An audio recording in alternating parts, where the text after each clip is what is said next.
Start. महोदय, बच्चों को जो ज्ञान प्राप्त हो वह अनुभव से प्राप्त हो, न कि केवल स्मरण शक्ति पर आश्रित रहकर रटाई द्वारा। उन्होंने सोचा था और उच्चतम शिक्षा शास्त्रियों का भी यही विचार है कि इस प्रकार से प्राप्त ज्ञान बच्चों में जागरूकता, कार्यकुशलता, स्वतंत्र भावना पैदा करता है, जो इस जीवन के संग्राम में बहुत सहायक हो सकता है। दूसरा मौलिक विचार उनका यह था कि इस प्रकार की शिक्षा इस देश के लिए अनुकूल ही नहीं बल्कि अनिवार्य है। बच्चों से जो कुछ भी काम कराया जाए वह उत्पादक काम हो और उससे जो कुछ भी पैदा हो उससे शिक्षा का व्यय यदि पूरा नहीं तो अधिकांश निकल सके, क्योंकि यदि शिक्षा का व्यय दूसरे प्रकार से निकालने का प्रयत्न किया जाएगा तो वह बोझ इतना बड़ा होगा कि शिक्षा सार्वजनिक नहीं बन सकेगी। पिछले वर्षों में जो कुछ भी विचार किया गया था या प्रयोग करके देखा गया, उससे जहाँ तक मैं समझता हूँ वही निष्कर्ष निकाला जा सकता है जो पहले सम्मेलन में हुई बहस से निकाला जा सकता था। हमारे शिक्षा शास्त्रियों ने इस पद्धति की अनुकूलता और श्रेष्ठता तो मान ली थी, पर उनकी दृष्टि में इसके द्वारा शिक्षा का व्यय निकालना असंभव ही नहीं, अनुचित भी था। प्रयोग से देखा गया है कि इस पद्धति की उपयोगिता है और इससे पूरा नहीं तो अधिकांश व्यय निकाला जा सकता है। यह मैं प्राथमिक और माध्यमिक शिक्षा के संबंध में कह रहा हूँ। उच्च कोटि की शिक्षा के संबंध में सभी प्रयोग नहीं के बराबर हुआ है, इसलिए उसके संबंध में अभी कुछ भी कहना संभव नहीं है। इतना होते हुए भी हम देखते हैं कि इस पद्धति को उतना प्रोत्साहन नहीं मिला और न इसका उतना प्रचार ही हुआ जितना होना चाहिए था, और जितना स्वराज्य प्राप्ति के बाद हम कर सकते थे।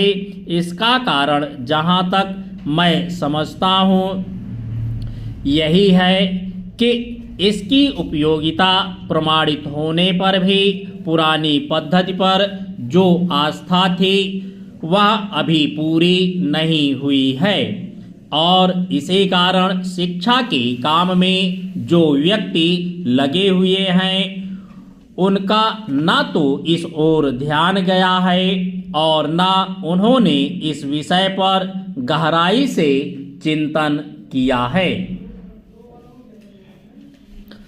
आज भी हम इतना ही कह सकते हैं कि इस पद्धति का अभी केवल प्रयोग ही किया जा रहा है। इसे राष्ट्रीय कार्यक्रम मानकर हमारी सरकार ने उसको चालू करने का निश्चय किया और क्रियात्मक रूप से कुछ करने की बात तो नहीं के बराबर ही है। उसका परिणाम यह हुआ है कि पुरानी पद्धति की संस्थाएं दिन प्रतिदिन बढ़ती जा रही हैं और शिक्षा पर सरकार जो कुछ भी व्यय कर सकती है या करना चाहती है उसका बहुत बड़ा अंश उस पद्धति को ही बनाए रखने में व्यय हो रहा है, और इस पद्धति को बहुत कम प्रोत्साहन मिला है। मेरा अपना विश्वास है कि शिक्षा में मौलिक परिवर्तन अवश्य किया जाएगा। महोदय, बहुत बड़ा अंश अनुभव और लोगों की कही सुनी बातों से देखे हुए दृश्यों से और कुल तथा समाज की परंपरा से प्राप्त होता है। सिनेमा इस सभी प्रकार के ज्ञान की प्राप्ति में सहायक हो सकता है, क्योंकि यह मनुष्य की दृश्य और श्रव्य अनुभूतियों के क्षेत्र को बहुत बढ़ा सकता है।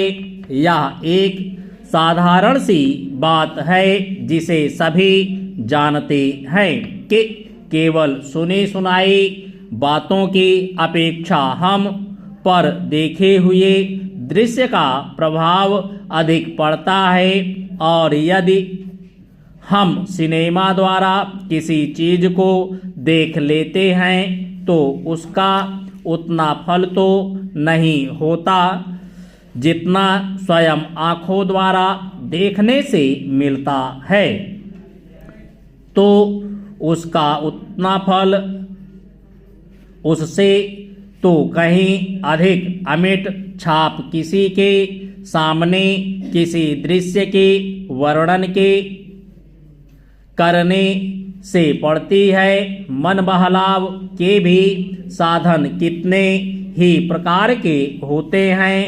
कुछ तो ऐसे हैं जो मन बहलाव के साथ साथ शिक्षाप्रद भी होते हैं, और इसके विपरीत बुरे संस्कारों का साधन बन जाते हैं। मैं स्वयं यह दावा नहीं कर सकता कि मैंने बहुत सी फिल्में देखी हैं। सच पूछिए तो मुझे बहुत कम फिल्में देखने का अवसर मिला है, पर मेरे पास जो खबरें पहुंचती हैं बहुतेरे विश्वसनीय भाइयों और बहनों द्वारा जो शिकायतें पहुंचाई जाती हैं उनसे मालूम होता है कि बहुतेरी फिल्में दूसरी कोटि की हैं, जो शिक्षा अथवा मन बहलाव का साधन न बनकर बुरी वासनाओं को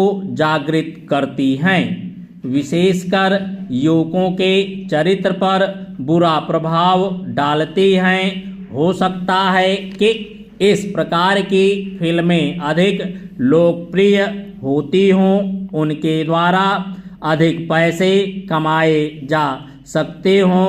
कुछ लोग यह कह सकते हैं कि फिल्म निर्माताओं का काम ऐसी फिल्मों को बनाना है जो लोकप्रिय हों, क्योंकि वे एक प्रकार की मांग को पूरा करती हैं।